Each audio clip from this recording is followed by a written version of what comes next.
Imagine trying to cross a busy 8-lane highway just to find breakfast.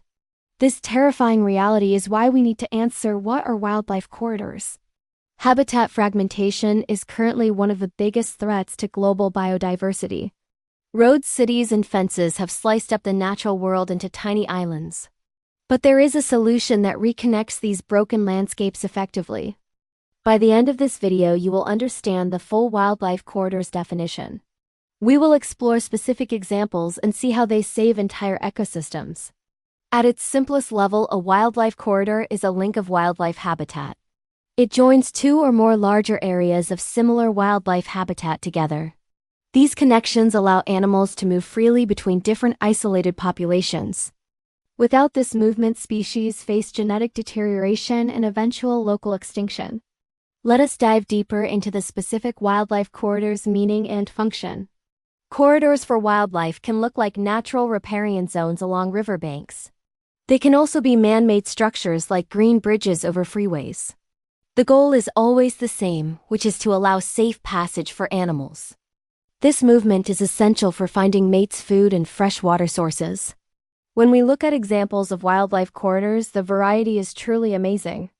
One of the most famous examples is found in Banff National Park, Canada.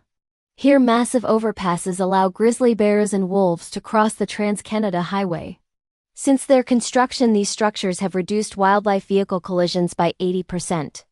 Another example is found in India, where corridors connect fragmented tiger reserves. These pathways allow tigers to find new territory and maintain genetic diversity. But why are wildlife corridors important beyond just saving individual animals? To understand this, we must look at the concept of a trophic cascade. You might ask, how do wildlife corridors prevent a trophic cascade in ecosystems? A trophic cascade occurs when an apex predator is removed from an environment. Without predators, herbivores like deer overpopulate and eat all the available vegetation. This destroys the habitat for insects, birds, and small mammals, causing a collapse. Corridors ensure predators can reach different zones to keep herbivore populations in check. This balance allows vegetation to recover and supports a wider biodiversity of life. The Florida Wildlife Corridor is another massive initiative protecting the Florida panther. It aims to connect millions of acres of land from the Everglades northwards. This is crucial because the Florida panther requires a massive range to survive. Without these protected paths, the panther would be trapped by urban sprawl. But wildlife corridors examples are not always massive bridges or giant forests. Even hedgerows and agricultural landscapes serve as mini corridors for insects and birds. Strips of wildflowers between farm fields allow bees to travel and pollinate crops. Urban greenways and parks can also function as corridors for foxes and raccoons. This brings us to the legal side, including the Wildlife Corridors Conservation Act. Governments are finally realizing that connectivity is as important as land protection. The Wildlife Corridors Conservation Act aims to designate and protect these national networks. It provides funding to build crossings and remove barriers on public lands. This shift in policy shows a changing understanding of how nature actually works. We used to think preserving a square of land was enough for conservation. Now we know that nature is a flow and not a static museum exhibit.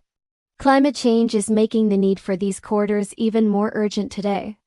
As global temperatures rise, animals need to migrate to cooler climates to survive. If their path is blocked by a city or highway, they will perish. Corridors provide a literal lifeline, allowing species to shift their ranges northward. This adaptation is critical for the long-term resilience of our planet. Scientists use complex mapping technology to identify where these corridors should go. They track animal movements using GPS collars to see where they try to cross.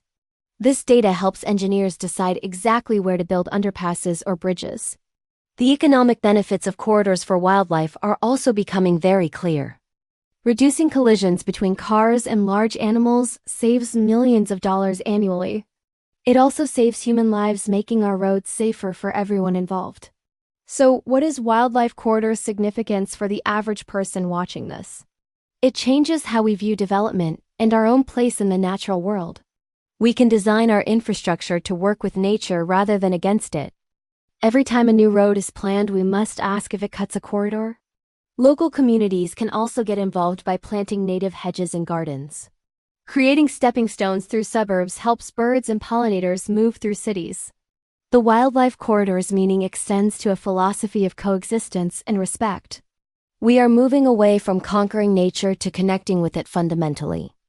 Let us recap the major points about why these pathways are so vital. They prevent genetic inbreeding by connecting isolated populations of endangered species. They maintain the balance of the food web and prevent trophic cascades. They allow for adaptation to climate change by facilitating necessary migration. And they reduce dangerous conflicts between human infrastructure and wildlife movement. The success of the Banff wildlife crossings proves that this technology works perfectly. We just need the political will and public support to build more of them. Imagine a future where animals move as freely as we do on our highways. A world where a wolf can travel hundreds of miles without touching pavement. This is the vision that conservationists are working towards right now. Understanding the wildlife corridor's definition is the first step helping build them. If we prioritize connectivity, we ensure a vibrant living planet for future generations. Connectivity is the absolute key to resilience in our changing global climate. We must prioritize reconnecting our landscapes to ensure nature can thrive alongside us. If you want to learn more about conservation science, please click subscribe now.